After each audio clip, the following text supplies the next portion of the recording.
Pertama, Shalom Pak Elisa. Saya ingin bertanya, mengapa Bapak kalau menyebut Bapak Yahweh, kok langsung Yahweh dan tidak memakai Bapak? Terima kasih. Bapak dengan Bapak itu bedanya apa? Bapak tanpa K dengan Bapak dengan K, bedanya apa? Dalam bahasa Indonesia ada bedanya enggak? Tidak ada. Itu karangan orang Kristen. Kalau Bapak untuk manusia ada K-nya, kalau Bapak itu untuk Bapaknya Yeshua HaMashiach. Tapi dalam kitab suci kita, Bapak itu ya Bapak. Dalam bahasa Indonesia Bapak itu tanpa K. Dengan K itu namanya gejala bahasa. Jadi misalkan kita kalau ngomong apa ya, yang ada K-nya di belakang apa misalkan, sebetulnya tanpa K apa ya, ibu jadi ibu, nah, itu hanya gejala bahasa. Tapi yang aneh adalah dalam teologi Kristen, Elohim Bapaknya Yeshua itu disebut Bapak, tapi kalau manusia Bapak. Ini kayak ini, Bapak Elisa. Ini yang nulis Saron ya. Kenapa Saron tidak nulis Bapak Elisa? Itu keliru, harusnya Bapak Elisa, nggak pakai K belakangnya, sama ya. Mengapa saya kok tidak bilang Bapak Yahweh? Yahweh itu Yeshua. Kalau saya bilang Bapak Yahweh, saya harus konsisten. Nyebut Yeshua juga harus ada Bapak Yeshua. Itu pertama. Padahal saya nggak akan menyebut Bapak Yeshua, tidak. Ya cukup Yeshua. Saya bilang Yahweh ya cukup Yahweh. Yahweh adalah Yeshua. Nah, lalu mengapa yang alasan kedua saya tidak menyebut Bapak Yahweh? Karena Yahweh maupun Yeshua itu sekarang kan bukan di dunia. Kalau Yeshua ada di dunia ya, sebagai manusia, mungkin saja saya bilang Bapak Yeshua. Seperti saya bilang, nah biasanya mungkin pakai Pak gitu ya, belakangnya Pak gitu kan ya, Pak Yeshua. Kayak saya bilang Pak Kawari, Pak Sofyan kan gitu. Kalau dia manusia sekarang di hadapan saya, tapi karena dia bukan manusia, dia Elohim. Elohim itu tidak perlu sebutan Pak. Karena yang pakai sebutan Pak itu hanyalah manusia. Bapak itu hanya untuk manusia. Nah, lalu kenapa ada istilah Bapak di dalam kitab suci? Nah, istilah Bapak dalam kitab suci itu tidak sama pengertiannya dengan kalau kita nyebut Bapak Sofyan, Bapak Samuel, Bapak Kawari, tidak sama. Kalau kita menyebut, misalkan saya bilang Bapak Samuel, Bapak Sofyan, Bapak Kawari, Bapak Lukas, Bapak siapa saja di sini yang saya sebut Bapak, itu hanya untuk dalam berhubungan manusia dengan manusia untuk saling menghormati. Tetapi untuk menghormati Elohim itu tidak perlu sebutan Bapak. Jadi jangan dipikir kalau nyebut Yahweh itu jambal, saya bilang. Tanpa Bapak itu tidak sopan. Loh, dia kan bukan manusia. Sopan itu hanya untuk manusia dengan manusia. Jadi misalkan gini, gampangnya gini. Nah, ini kok sulit sekali dimengerti. Kalau saudara ibadah di sini, maaf ya, kalau semua telanjang di sini, sopan enggak? Kalau saudara sekarang ini telanjang, sopan enggak? Itu tidak sopannya di hadapan Yeshua atau di hadapan manusia? Yakin? Jadi kalau saudara telanjang sendirian di kamarmu, lalu berdoa, itu sopan atau enggak? Loh, di hadapan Yahweh sopan enggak? Kamu itu pakai baju di hadapan Yahweh itu sami mawon. Sudah bisa ngerti ya? Jadi kalau saya ngomong manusia dengan Bapa, itu artinya hanya tata krama antar manusia. Di hadapan Yahweh Elohim, kita tuh nggak perlu tata krama seperti itu. Tata keramanya di hadapan Yahweh Elohim itu dengan takut akan Dia dan melaksanakan kehendaknya. Itu bukan sebut bapak-bapak itu berarti oh aman, tidak. Bahkan saudara tidak usah nyebut Yahweh pun, tidak nyebut Yesua pun. Tapi kalau saudara itu selalu bilang saya mendambakan keselamatan, Yesua itu artinya keselamatan. Dan ketika saudara hidupmu itu melakukan Taurat, meskipun saudara bukan orang Yahudi, tetapi tuntutan Taurat ada di hati nuranimu dan kamu hidup sesuai dengan tuntutan itu, maka Rasul Saul berkata bukan orang yang memiliki hukum Taurat yang selamat, tetapi yang melakukannya. Siapapun kita akan diterima oleh Dia. Nah, jadi kalau sebutan dalam kitab suci Yesua menyebut Elohim Bapaknya itu adalah Bapakku, itu artinya ada hubungan khusus antara Yesua dengan Bapaknya itu tadi, yang kita tidak akan pernah mengerti. Dan hubungan itu tidak sama dengan hubungan kita dengan Bapaknya Yesua. Yesua memiliki hubungan yang khusus dengan Bapaknya. Kita punya hubungan yang lain lagi. Kita melalui Yesua Masiah. Karena tidak seorang pun melihat Bapaknya Yesua. Yang kita lihat hanya Yesua. Dan itu cukup. Nah, saudara, jadi kalau orang Yahudi menyebut Yahweh, engkaulah Bapa kami. Orang Yahudi itu nggak pernah ngomong Bapak Yahweh atau Bapak Adonai, enggak ada. Cukup Adonai, Tuanku. Adoni, Tuanku. Atau Tuan, Adon, sudah. Nggak ada, masa sudah Tuan pakai Bapak. Sedang kata Adon itu orang Yahudi itu pengganti kata Yahweh. Tapi Yahweh juga Hashem, diganti nama itu, sang nama. Masa Bapak Hashem gitu kan tidak mungkin. Kalau orang Yahudi bilang Yahweh engkau adalah Bapa kami, itu artinya bahwa Elohim itu sumber keselamatan, sumber segenap kehidupan orang Yahudi. Bukan sekedar bertata krama seperti antar manusia disebut Bapa. Bahkan di dunia ini saudara, ada ras atau bangsa tertentu yang kalau nyebut orang yang tua itu nggak pakai Bapak, langsung aja. Seperti orang Barat misalnya, betul nggak? Iya. Orang Barat itu anak-anak kecil manggil orang yang jauh lebih tua tanpa sor, tanpa sor atau tuan, jambal, nggak apa-apa. Betul nggak? Nah, iya. Jadi tata krama pun itu tiap negara beda-beda, ya. Yang tata krama di sini lebih aneh lagi. Yang tua nyebut anaknya itu kakak. Aneh kan itu ya. Loh, ya betul nggak?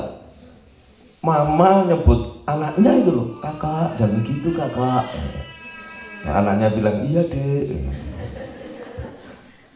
Nah, sudah, itu hanya tata krama di dunia ya. Jadi saya harap ini yang tanya ini sering kali soalnya tanya begini terus. Saya seumur hidup tidak akan nyebut Bapak Yahweh atau Bapak Yesus, nggak akan. Di kitab suci bilang barang siapa berseru kepada nama Yahweh, bukan berseru kepada nama Bapak Yahweh, nggak ada itu, nggak usah ditambah-tambahin. Orang yang menyebut Bapak Yahweh itu menganggap Yahweh itu manusia, itu tata krama dengan manusia. Di hadapan Yahweh Elohim, Yahweh Yesua HaMasiah, kita ini semua telanjang. Kamu sesopan apapun nyebut dia Bapa, Tuhan, Sang Raja yang sangat saya muliakan, Bapa Yahweh Bishan Yesua HaMasiah misalkan. Tapi kamu tidak menjauhi kejahatan, kamu iri, kamu suka fitnah orang, kamu gampang marah tanpa sebab, kamu sering pikiran negatif, kamu a priori terhadap sesama, kamu tidak bisa mengasihi sesama seperti Yesus mengasihi dirimu. Semuanya itu omong kosong. Elohim kita itu nggak butuh dengan penyebutan seperti mulut yang manis, nggak perlu. Yang dia perlukan itu, Yesus berkata, kalau kamu mengasihi aku, kamu mentaati perintah. Cuma itu aja. Itu. dia bukan manusia. Dia tidak tersinggung dipanggil namanya langsung.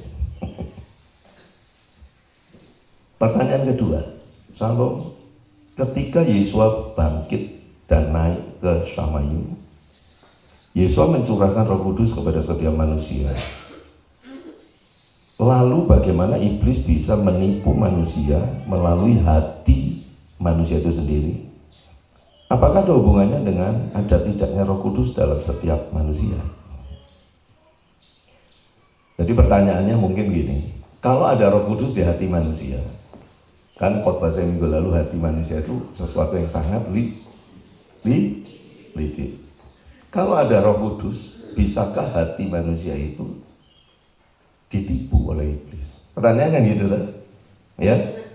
Jadi kalau orang bisa ditipu oleh iblis melalui hatinya, apa itu menunjukkan kalau Roh Kudus tidak ada di dalam hidupnya? Saya terangkan ya. Ketika Roh Kudus dicurahkan, dikatakan dalam kitab suci Roma pasal 5 kalau nggak salah, Rasul Saul bilang Roh Kudus dicurahkan ke dalam hati kita membawa kasih Bapa. Nggak dikatakan membawa hikmat Bapa, membawa pengetahuan Bapa, membawa kecerdasan Bapa, nggak ada loh. Membawa kasih. Roh Kudus itu dicurahkan itu membawa kasih. Kenapa kok yang dibawa kok kasih? Supaya kasih Bapa ada di dalam kita. Dan ketika kasih Bapa ada di dalam kita, memungkinkan kita untuk mengasihi Bapa dengan kasih yang Bapa berikan kepada kita. Nah, mengasihi itu mentaati firman. Itu tujuannya Roh Kudus diberikan. Roh Kudus tujuannya diberikan supaya saudara supaya pintar bahasa roh, tidak. Supaya saudara bisa menyembuhkan orang sakit, tidak. Roh Kudus diberikan supaya saudara bisa ngusir setan, tidak. Itu semua karunia dan itu perlu. Tetapi Roh Kudus dicurahkan bukan untuk itu. Roh Kudus dicurahkan membawa kasih. Supaya saudara bisa mengasihi Yahweh. Mengasihi itu berarti mentaati setiap perintah Elohim, yaitu firman. Roh Kudus kalau memenuhi saudara, bahkan ketika saudara lahir itu sudah penuh Roh Kudus. Tapi kalau saudara tidak belajar alfabet ABCD, bisa baca nggak? Ya tidak bisa. Roh Kudus diberikan bukan membuat saudara nggak belajar tapi bisa pintar semua ilmu pengetahuan. Nggak ada hubungannya. Dan ketika iblis mencobai kita, menggoda kita, memanipulasi pikiran kita, itu melalui semua yang kita lihat, kita dengar, kita rasakan, melalui semua hal yang kita ingat, melalui angan-angan kita, melalui semua yang kita bayangkan tentang bahkan masa depan kita, iblis bisa bermain di situ semuanya. Dan itu menuntut kecerdasan otakmu, menuntut pengetahuanmu tentang firman, untuk bisa mengetahui seluk-beluk atau semua rancangan dan tipu muslihat si iblis. Ada Roh Kudus di dalam hatimu bukan jaminan bahwa kamu bisa menghadapi iblis. Itu sebabnya khotbah saya minggu lalu, menjadi domba saja tidak cukup untuk menghadapi serigala. Karena serigala itu justru dalam rantai makanan itu lebih tinggi tingkatannya dibandingkan domba. Predator sejati itu serigala terhadap domba. Pasti mati kita menghadapi serigala. Tanpa cerdik seperti ular, tulus seperti merpati. Nah, menjadi domba itu kalau di hadapan Elohim ya cukup. Kita adalah domba-dombanya, dia adalah gembala. Itu cukup. Tapi kita hidup di dunia. Ada musuh yang mengelilingi kita. Dan untuk menghadapi musuh itu, justru kalau saudara hanya domba, saudara kan diterkam. Tetapi saudara kalau cerdik seperti ular, tulus seperti merpati, nah, dia nggak bisa mencaplok saudara. Itu sebabnya saya katakan, apa yang dikatakan serigala itu jangan dihiraukan, harus selalu dipertanyakan. Kok percaya saja manut wae, saya bilang. Nah, jadi cerdik seperti ular itu berarti mempertanyakan setiap nilai-nilai falsafah kehidupan, ideologi kehidupan, semua hal-hal yang secara masif atau secara besar dipercaya orang dan sebagainya, itu harus dipertanyakan. Termasuk misalkan dunia ini memberikan teknologi, ya toh? Salah satu teknologi yang paling hebat hari-hari ini adalah ya ponsel atau handphone yang ada di tanganmu. Nah, kamu pakai itu nggak apa-apa, saya nggak pernah melarang orang pakai ponsel. Tetapi saudara harus selalu mempertanyakan ponsel ini, mempertanyakan apa untungnya, apa ruginya, lalu bagaimana keterikatan saudara dengan ponsel itu harus selalu saudara waspada. Kan Yesus katakan waspadalah. Kalau zaman Yesus waspada itu terhadap manusia. Tetapi di era saya dan saudara saat ini, di mana ini disebut era digitalisasi, era informasi, bahkan AI, intelligent artificial, kecerdasan buatan, itu yang harus kita selalu waspada di sana. Kewaspadaan orang 2000 tahun yang lalu itu terhadap manusia-manusia yang bisa memusuhi mereka. Tetapi hari ini yang kita hadapi selain manusia adalah teknologi. Dan teknologi ini membawa manusia dalam suatu peradaban. Saudara harus tahu bahwa tanpa teknologi peradaban tidak akan berkembang. Teknologi itu selalu akan membuat perkembangan peradaban. Nah, jadi peradaban kita sekarang dengan 2000 tahun yang lalu tentu sangat berbeda. Sekarang ini tidak tahu seberapa ribu kali lipat lebih canggih peradabannya, lebih hebat dibandingkan zaman Yesus 2000 tahun yang lalu. Tetapi saudara, apakah peradaban yang lebih hebat itu paralel dengan kerohanian seseorang? Justru sebaliknya, bertentangan. Semakin tinggi peradaban karena teknologi yang semakin hebat, selalu dalam sejarah manusia semakin jauh dari Elohim. Takut dan hormat akan Elohim semakin berkurang. Yang ditakuti manusia adalah kalau dia tidak bisa mengikuti teknologi yang terkini. Karena yang menjadi ilah atau sesembahan bukan lagi Elohim, tapi teknologi. Sehingga orang tidak pernah mau ketinggalan teknologi. Itu sebabnya handphone di tanganmu terus berkembang. Dan kamu nggak mau pakai yang jadul. Ada yang mau tetap, tapi kebanyakan manusia di bumi selalu mengikuti lebih canggih, lebih canggih, lebih canggih, lebih canggih. Lah, tanpa disadari itu ilah. Ini barusan yang lampu mati ya, itu minggu ini ya. Nah, lampu mati itu anak saya ya, itu keluarga ke Manado ya, cerita sama saya, waduh di mall-mall, di kafe-kafe, di Mantos, di Megamas, itu orang semua ngumpul di sana.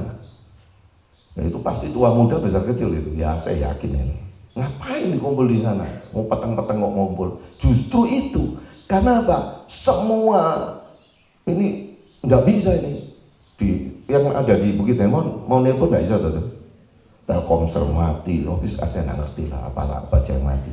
Tapi wifi itu bisa nyala di mall-mall itu. Jadi mereka datang ke sana semua untuk nyetek-nyetek handphone.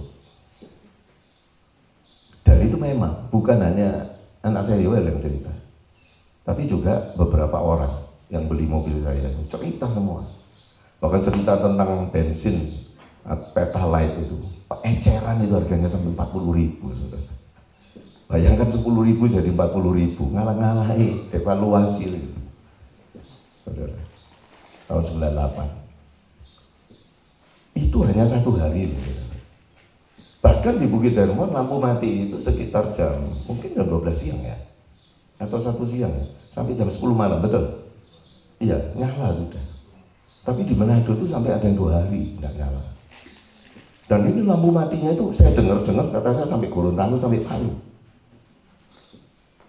Bahkan ada kabar sampai Jakarta juga mati lampunya. Ya tidak tahu kebetulan atau bagaimana, saya tidak tahu. Yang jelas PLN sampai sekarang tidak ada klarifikasi yang jelas, tidak transparan. Penyebabnya apa? Mereka nggak bilang. Dan itu membuat banyak orang marah di radio. Pernah dengar radio kemarin-kemarin? PLN tidak transparan. Penyebabnya apa ini? Kami berhak tahu. Dan sebagainya. Tapi saudara tahu apa yang kita bisa lihat dari kejadian itu? Betapa manusia itu sudah terikat dengan teknologi. Yang punya duit banyak, rumahnya gelap, tidak ada genset, ingin tidur di hotel semua. Karena di hotel lampunya menyala. Loh, ya ini sungguh ini di Manado itu hotel-hotel diserbu orang-orang yang ya yang duitnya cukup untuk bayar hotel gitu loh maksud saya. Tidak harus orang kaya. Tapi yang saya heran itu ngapain anak remaja-remaja yang tidak gunakan handphone untuk kerja, ngapain ninggalkan rumahnya gelap-gelap lalu ke mall-mall nyetek-nyetek, ngapain? Bisnis kagak. Bisa ngerti maksud saya? Begitu nggak bisa menggunakan handphone itu 1 jam, kok 1 jam? Ada survei saudara. Seorang suami ditinggal istrinya 6 jam belanja, nggak ingat istrinya itu di mana. Tapi begitu handphone itu 30 menit itu nggak di tangan, dia kayak orang gila. Itu survei yang saya baca. Biasa megang 30 menit nggak di tangan, kayak orang gila itu. Tapi anak istri 6 jam, mas gak apa-apa aman. Gak pusing saudara. Mau hilang, mau diculik orang ya gak pusing. Jangan sampai handphone itu yang hilang saudara. Semua dataku ada di sana. Mati hidupku ada di sana. Semua rahasia aku ada di sana. Rahasia bukan di hati, bukan di pikiran, tapi sudah di handphone. Itu sebabnya ada passwordnya. Suami istri passwordnya saling nggak tahu. Itu duduk suami istri. Suami istri kok, mah, aku nggak bisa hidup handphonemu. Ya, masa gak ngerti, ya no passwordnya. Berapa passwordnya? Nen tahu. Itu bukan istri, saudara. Nanti suaminya ditanya istrinya juga, Pak, kok nggak bisa Pak ini? Apa mau buka-buka? Itu privasiku. Passwordnya apa? Oh, dibilangi privasi kok minta password. Itu suami istri. Suami istri itu. Suami istri handphonenya nggak saling tahu. Itu berarti nyimpen sesuatu, itu kegelapan. Ya itulah peradaban zaman sekarang. Jadi Roh Kudus ada di hatimu, bukan berarti kamu tidak bisa ditipu oleh iblis. Iblis nipu kamu itu dengan hanya memberikan informasi yang menyesatkan. Tetapi nanti kamu tersesat atau tidak, itu terserah kamu ketika kamu mengeksekusinya. Kamu mau ngikuti itu atau enggak? Iblis gak bisa jewer telingamu, ini, ayo nurut kau sama aku. Enggak bisa. Itu namanya kerasukan. Ya. Nanti tanya lagi, orang yang sudah ada Roh Kudus bisa kerasukan enggak? Bisa. Nah, itu jawabannya. Loh Pak, katanya tadi enggak bisa dijewer. Bisa. Kalau kamu minta dijewer. Ketika kamu menyerahkan dirimu kepada iblis, lama-lama iblis bisa ngerasuki kamu. Dia punya pijakan berhak atas kamu. Sekalipun kamu bukan miliknya. Roh Kudus diberikan kepada kita itu sebagai meterai bahwa kamu adalah miliknya Elohim. Kamu miliknya Yahweh Yesus Al-Masih. Itu Roh Kudus diberikan. Di gampangnya itu kalau perjanjian, bikin perjanjian ada butir 1 sampai 100 misalkan. Lalu disahkan dengan meterai. Nah, kalau zaman dulu meterai itu pakai cap jempol. Tapi kalau di Cina sampai hari ini bukan cap jempol, tapi tak telunjuk.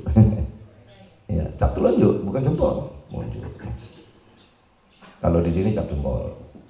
Ya, karena orang Indonesia itu selalu memuliakan sesamanya, jempol. Apalagi orang Jawa Tengah, Pak jalan ini di mana? Nanti, aduh kenapa Pak? Kaki saya jangan diinjak. Ya. Tapi kalau Cina suka duting bong, menghakimi. Bagus ya dulu ya. jangan ngantuk. Nah, Roh Kudus itu kayak meterai. Tetapi isi perjanjian itu kamu bisa ngerubah sesuai dengan kehidupanmu. Kalau kamu tidak senang perjanjianmu dengan Elohim, kamu lebih senang dengan setan. Perjanjiannya butir-butirnya kamu robah, butir 1, 2, 3 kamu robah. Meterainya tetap ada. Kamu tetap miliknya Elohim karena Roh Kudus sebagai meterai. Tapi isi perjanjian bisa merubah. Dengan cara apa kau merubah isi perjanjian? Dengan cara kau tidak percaya akan perjanjian Elohim. Dengan meragukan firman-Nya, meragukan janji-janjinya. Itu kamu sudah mulai ngerubah butir-butir dalam perjanjian itu.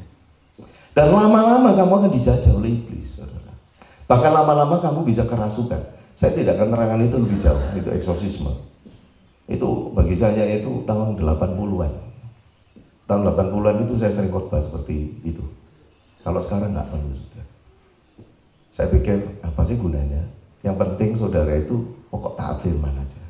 Amin. Taat firman, ngerti firman, taat. Kalau nggak ngerti tanya.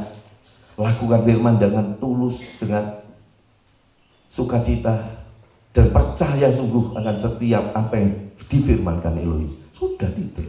Iblis tidak akan bisa menjamah kamu. Amin. Ya. Pertanyaan ketiga. Jadi 3 pertanyaan ini. Bisa sempat khotbah apa enggak ya? Tapi ini tentang kesehatan ini. Kalau Mbak anak Batita itu bawa 3 tahun ya. Boleh atau tidak kalau diberi makanan yang digoreng atau yang ada minyak gorengnya seperti makanan orang dewasa? Contohnya ayam goreng. Karena anak saya agak rewel makannya dan cuma suka ayam goreng. Terima kasih. Anak kecil, Batita bawah 3 tahun, itu gini. Anak usia 4 bulan sampai 2 tahun itu harus makan lemak, asam lemak ya. Harus makan lemak 35 gram per hari. Anak usia 2 tahun sampai 5 tahun harus makan lemak 45 gram per hari. Orang dewasa itu jadi di atas 5 tahun itu kategorinya sudah sama dengan orang dewasa. Harus, jadi bukan dianjurkan tapi harus. Dalam menu makanannya harus mengandung lemak atau minyak 55 gram per hari. Itu kalau gram itu dipakai sendok makan, saudara. 55 gram itu kira-kira 6 sendok makan. Kalau 45 gram 5 sendok makan ya. Kalau 35 gram itu 4 sendok makan kira-kira. Karena lemak dengan air lebih berat. Air, lemak berat jenisnya 0,7 kalau nggak salah. Jadi dalam 1 liter minyak itu beratnya hanya 7 sampai 8 ons, 0,7 sampai 0,8 kilogram. Kalau air 1 liter 1 kilo. Nah, ya. Nah, jadi tapi lemak di sini, saudara, itu ada di dalam setiap makanan. Ya, jadi jangan mikir bahwa lemak itu hanya kalau sesuatu yang digoreng itu ada lemaknya. Tetapi semua makanan yang diciptakan Elohim, bahkan buah itu ada lemaknya. Dan buah yang lemaknya paling tinggi itu apokat. Ya. Lalu nanti kedua durian. Ya, kalau biji-bijian mulai dari beras, gandum, ya semua kacang-kacangan apalagi, itu minyaknya atau lemaknya tinggi sekali. Apa bedanya minyak dengan lemak? Lemak itu orang Jawa bilang gaje, orang sini bilang tawa. Ya, saudara kalau beli minyak goreng yang Sania, saudara tidak bisa bilang saya ada enggak di sini tawa Sania, itu kan tidak ada. Tawa ya, tawa. Orang sini bilang tawa. Kalau orang Jawa bilang gaje. Nah, itu bahasa Indonesianya itu lemak. Tapi kalau minyak itu apa? Minyak itu sesuatu yang sudah diperas atau diambil dari tumbuh-tumbuhan.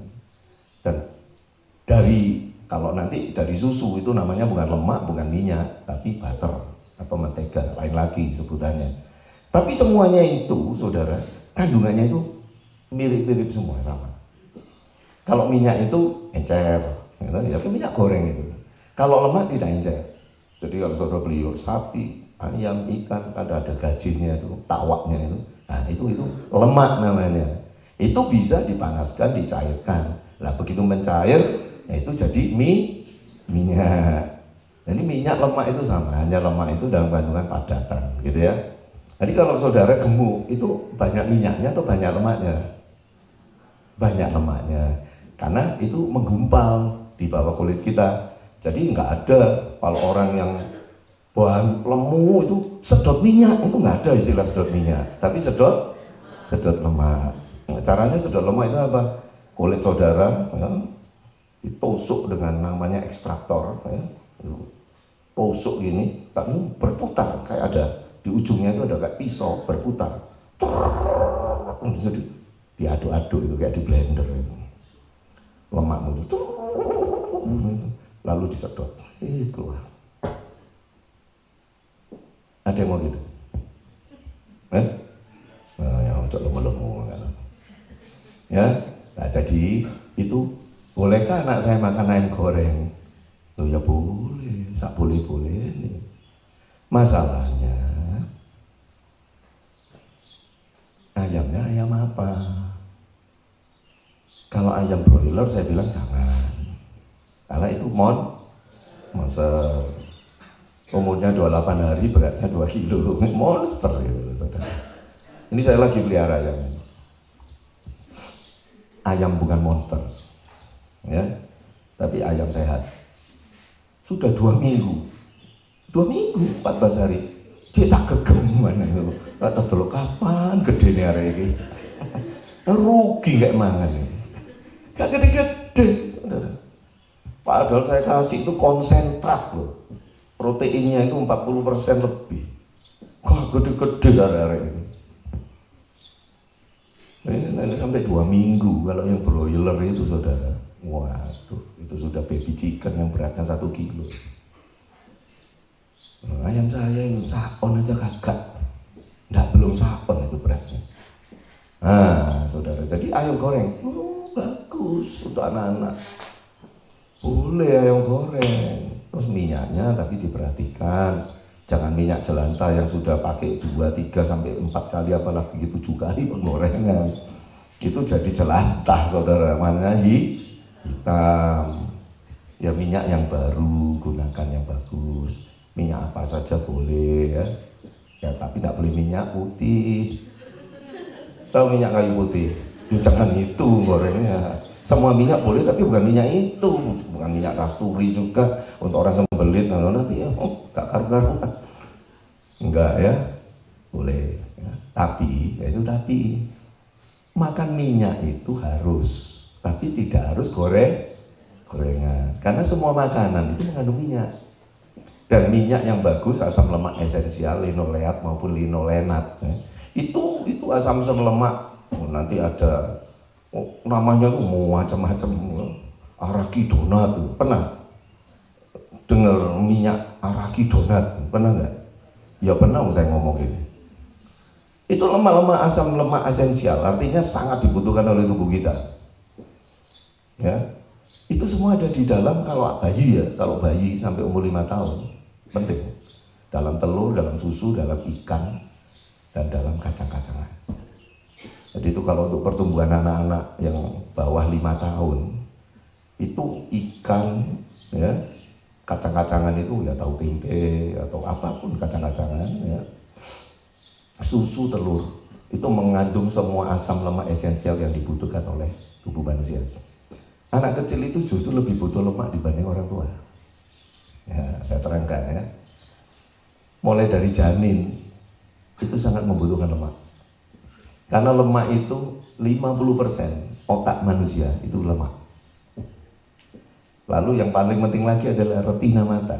Retina mata itu hampir 40% itu lemak. Jadi kalau janin di dalam perut ibu, ibunya tidak suka lemak, ibunya cuma makan buah saja. Lu buah itu hampir-hampir tidak ada lemaknya kecuali apokat ya toh.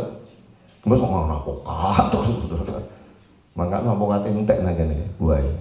Nah, buahnya kedondong, buah anggur, apel, itu hampir-hampir nggak ada lemaknya. Sehat sih sehat.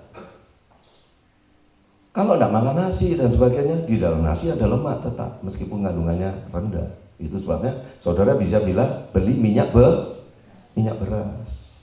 Bijinya anggur itu ada minyaknya. Itu sebabnya ada minyak biji anggur. Tapi cukupkah minyak hanya dari biji anggur? Cukup kalau biji anggurnya saudara makan 1 on tiap hari. Makan 1 on tiap hari untuk gak merotol.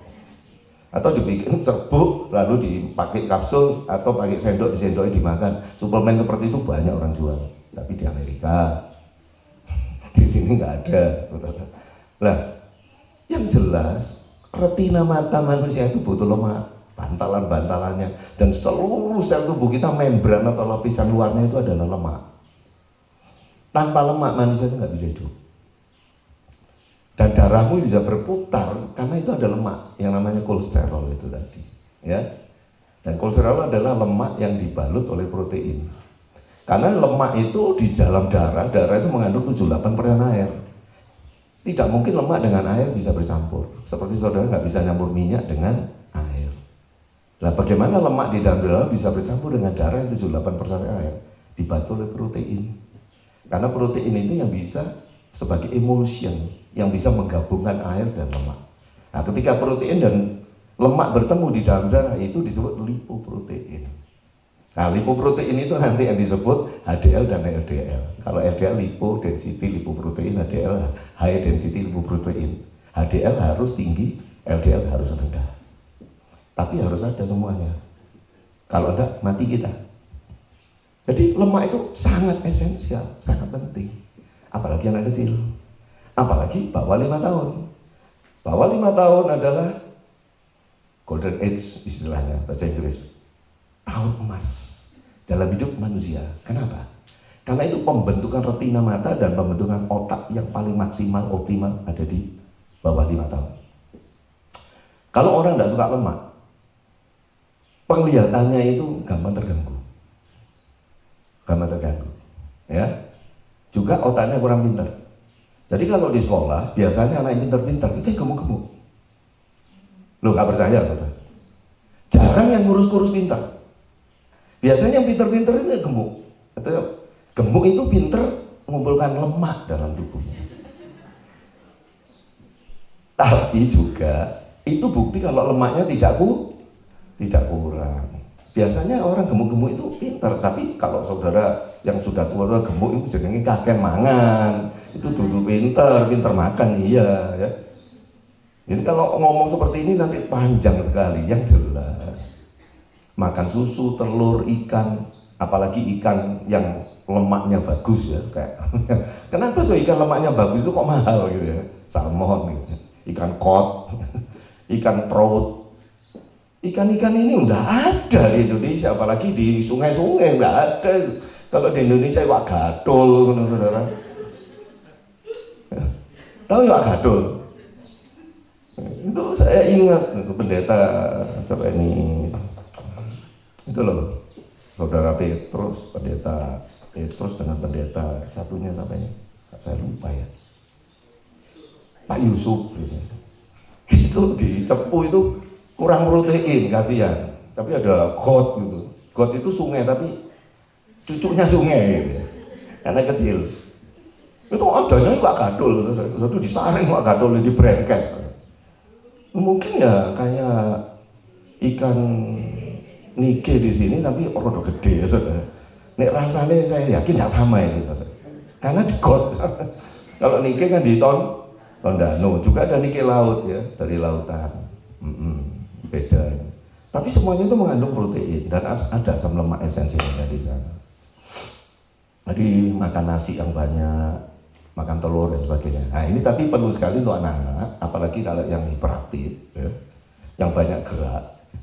Kalau anak banyak gerak, oh kenapa anak saya kok enggak gemuk-gemuk ya? Lu kayak makan opo anakmu. Jadi kalau mau gemuk atau tidak itu tergantung makanannya. Kalau dia gemuk, badannya besar, itu berarti ada nutrisi yang berlebihan lalu dikumpulkan. Nah gitu. Makan lemak itu nggak usah takut. Jangan nanti kelebihan lemak. orang kalau kelebihan lemak pasti gendut. Gendut. Nomor satu perutnya dulu. Ya, nanti pipinya, nanti lehernya, nanti pahanya. Tapi nomor satu itu perutnya dulu. Kenapa kok perut? Karena pencernaan makanan itu bukan ada di lehermu, tapi di perutmu, di ususmu. Ya. Dan usus yang mencerna lemak itu adalah usus halus. Mulai dari usus 12 jari sampai berakhir di perpisahan antara usus halus dengan usus besar atau kolon. Nah, dan itu semua muter di sini, saudara. Panjangnya bisa 6 meter. Muter di perut kita. Ya, kurang lebih 3 kali tinggi tubuh manusia, usus kita itu. Nah, ketika kelebihan lemak, lemaknya itu keluar, bisa melalui pori-pori dari usus-usus kita itu. Lalu dia akan membuat lemak-lemak di situ. Itu sebabnya kalau orang yang suka motong, bukan motong manusia ya, motong babi, motong ayam, motong apa saja binatang yang gemuk, itu ususnya itu selalu banyak lemaknya. Gitu ya. Jadi nomor satu itu lemaknya itu ada di perut. Jadi kalau anakmu tidak gendut, tidak kegemukan, tidak usah takut kelebihan lemak. Kenapa? Lemak itu mengandung kalori 2 kali lipat dari karbohidrat. Dan dia itu bisa digunakan untuk energi. Apalagi kalau anak itu tidak terlalu suka makan, tidak suka ngunyah, malas makan, kasih lemak yang banyak. Supaya kebutuhan energinya tercukupi kalorinya melalui lemak. Nah, kenapa kok gitu? Supaya protein nggak usah dirubah jadi energi. Karena protein itu dibutuhkan bukan untuk energi, tapi dibutuhkan untuk pertumbuhan sel-sel massa otot. Nah, jadi ini harus dimengerti. Kalau anak kok, kenapa anakku kurus? Padahal tak kasih telur misalkan, putihnya, kuningnya tidak. Loh kenapa? Wah, anak kecil aja kok kuning telur kok wedi. Yang di umur 80 kolesterol tinggi ya kan? Kalau anak kecil itu nggak usah takut, kasih apa saja, kasih apa saja. Yang penting bukan racun. Ya, makan apa saja. Dan setiap saat itu ad libitum namanya. Mau hewan mau manusia itu sama. Nggak ada ibu nyusu anaknya itu, ini nak nyusu tiap 4 jam ya, ngarang. Anaknya weh minta susu, belum jamnya. Itu ibu itu perlu sekolah, saudara, kalau sampai kayak gitu.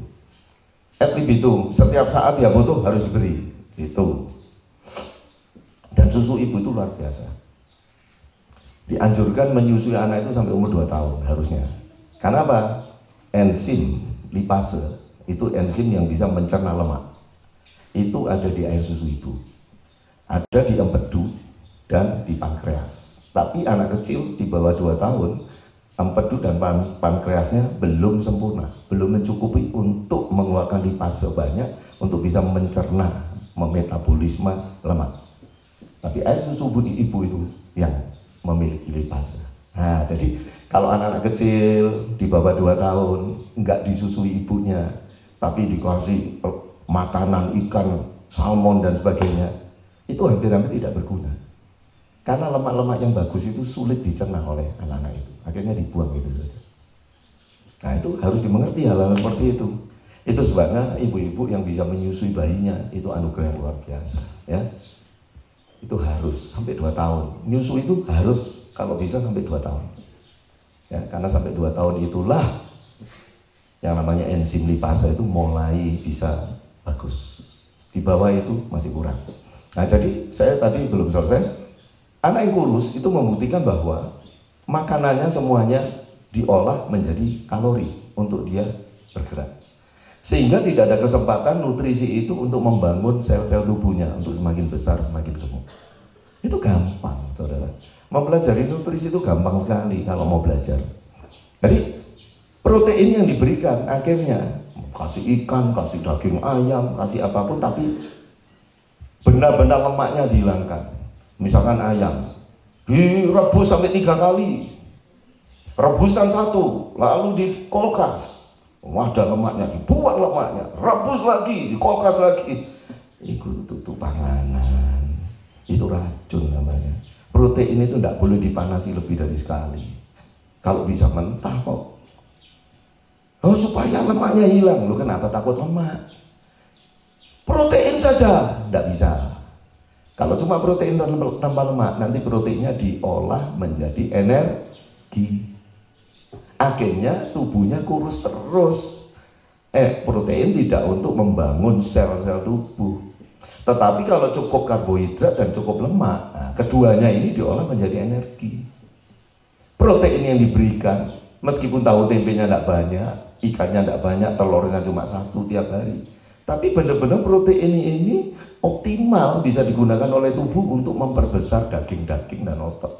Sama dengan orang yang fitness juga begitu. Orang fitness jangan takut lemak.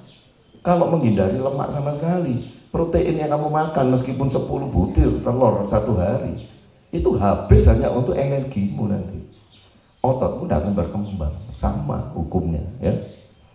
Jadi anak kecil kalau mau cukup, dilihat anak itu, jangan takut, dikasih yang manis-manis, karena yang manis-manis itu akan diubah menjadi lemak juga, glikogen namanya, dan ini akan diolah menjadi energi juga. Nah, kalau anak kecil tidak dikasih manis, sudah tidak dikasih manis, semua gorengan tidak boleh. Terus sudah tidak gorengan, rebus semua. Yang direbus tapi sayur. Loh, minyaknya dari mana terus ini? Sayur itu ada minyaknya, Pak. Iya, tapi minyaknya seberapa? Jadi anak kecil itu bagus loh kalau dikasih santan. Ya. Tapi santannya kalau bisa bukan digodok, santan yang diperas mentah, minumkan 1 gelas 1 hari. Wah, saya itu anaknya. Nanti lemaknya itu bisa diolah menjadi energi. Apalagi anak suka lari-lari. Anak saya loh makannya banyak tapi kok kurus. Salah mangane soalnya. Proteinnya diolah menjadi energi. Akhirnya tubuhnya tidak gede-gede.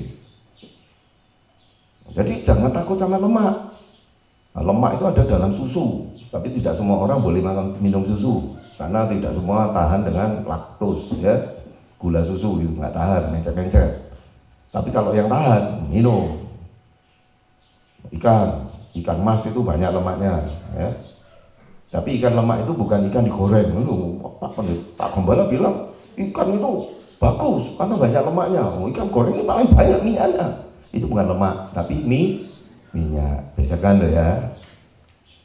Jadi kalau ikan yang berlemak itu ya kebanyakan ikan salmon, tapi salmon mahal, 300.000 lebih per kilo.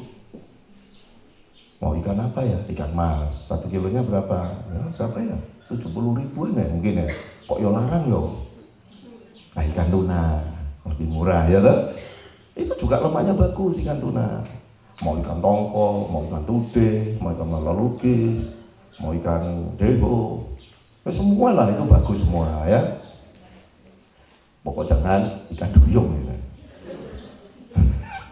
Nggak ada soalnya ya. Ada yang mau tanya? Yang punya anak-anak kecil itu, anak yang kurus-kurus itu, jangan takut anak kecil. Jangan ekstrim-ekstrim pokoknya ya. Anak kecil, Pak Gembala bilang gula tidak baik. Nggak boleh makan gula sama sekali. Loh, nggak apa-apa nggak makan gula. Kasih ono madu. Beri buah yang manis-manis, karena itu gula semua. Mau gula madu, mau gula buah, mau gula pasir.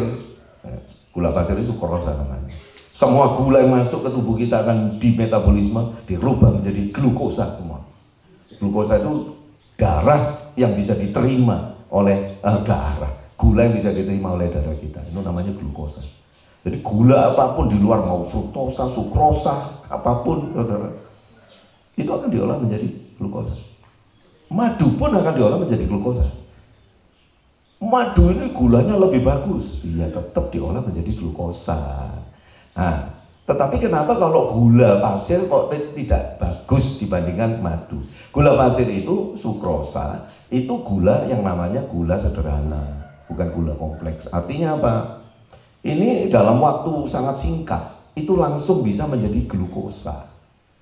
Tetapi kalau madu itu dalam waktu jam, beberapa jam baru bisa jadi glukosa. Nah, efeknya di mana? Efeknya hanya di hormon insulin. Kalau gula yang kita makan itu terlalu sederhana gulanya, kayak gula pasir, gula merah, itu gula sederhana semua. Karena melalui pengolahan, ya, pengolahan, pemanasan, dicampuri dengan zat-zat kimia apapun, ini jadi gula sangat sederhana. Ini menyebabkan ketika kita minum atau makan, itu langsung hanya dalam waktu 5 menit, itu bisa diubah menjadi glukosa dalam darah kita. Karena terlalu cepat, maka insulin kita keluar cepat-cepat supaya membuat kadar gula darah kita tidak terlalu tinggi.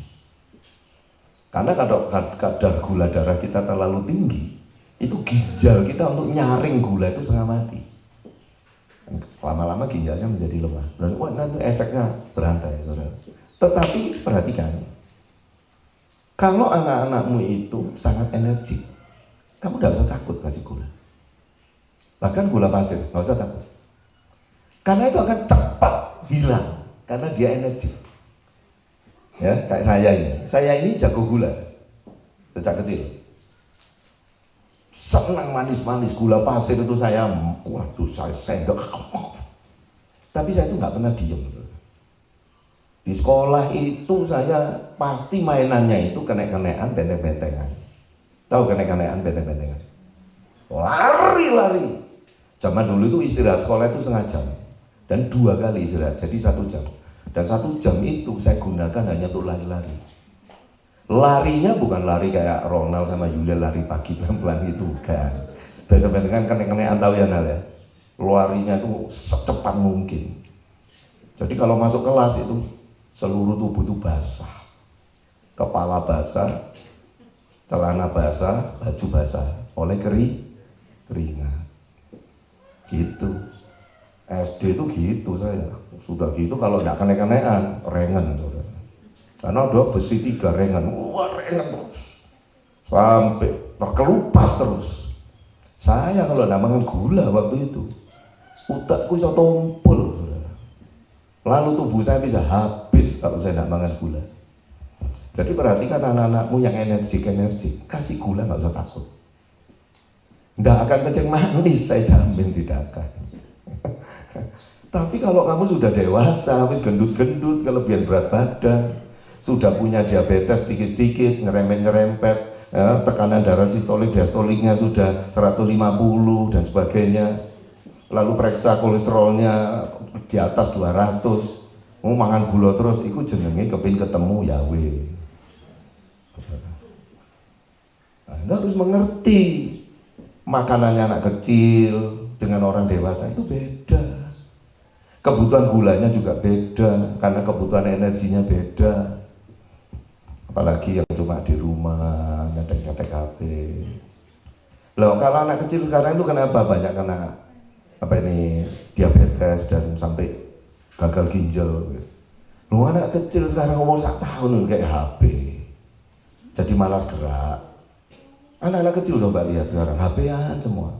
Kalau zaman dulu anak-anak kecil itu kan lari-lari itu di mall, betul nggak? Lari-lari sampai orang tuanya ngejar gitu. Saya kalau pergi sama meme tidur meme, nulis, itu dia tuh seneng, kayak kejar gitu. Jadi saya ya kayak rodok, kayak orang stres gitu saya. Dimantos itu orang-orang pada ngelihat, saya saco ah, tutur urusanmu ya tuh. Sikil-sikil kude apa melayu sakarepku. Kejar-kejaran sama meme gitu. Nah itu anak kecil yang asli itu gitu, lari-lari, dikejar seneng gitu ya. Kalau tidak dikejar, oh wah kejaran gitu. Jadi meskipun saya capek ya tak kejar ya, demi menyenangkan cucu. Nah itu bagus, anak kecil itu harusnya begitu. Tapi sekarang peradabannya ini sudah gila saya bilang. Nah, anak-anak umur 1 tahun, 2 tahun, 3 tahun, ini kabeh. Nggak gerak, geraknya jempolnya gede jempolnya itu. Gede tapi trepes, nyeber, neken rusak pokoknya saudara. Sekitar kita ini rusak semuanya. Perilaku berubah, kebiasaan berubah, kesehatan berubah, pertumbuhan otak dan tubuh berubah semua. Katanya 50 tahun mendatang kalau manusia tetap seperti ini, main handphone terus, komputeran terus, katanya nanti 50 tahun lagi semua manusia itu sangkuk itu. Meskipun muda sudah gini, lalu kepalanya besar. Loh iya, kepalanya besar, badannya kecil, ya tipis badannya, cuma kelihatan tulang-tulangnya, kena radiasi dan tidak bergerak, mikir terus komputer, jadi tidak saya tambah gede terus. Otaknya bertambah besar, hanya dipenuhi dengan informasi, ya. Tapi gak bisa berlogika, ya, repot saudara. Jangan bangga dulu dengan kepala besar ya, bisa saja itu hidrosefalus ya, penyakit yang banyak cairan di sekitar otaknya itu saudara. Ya, itu jawaban saya. Jangan takut, kasih makan apa aja anak-anak kecil itu ya. Bukan hanya ayam goreng, ikan goreng, nasi goreng, semuanya itu enak-enak, amin. Mie goreng, batagor, siomay goreng, pentol goreng, cimol goreng, apa aja, semua digoreng.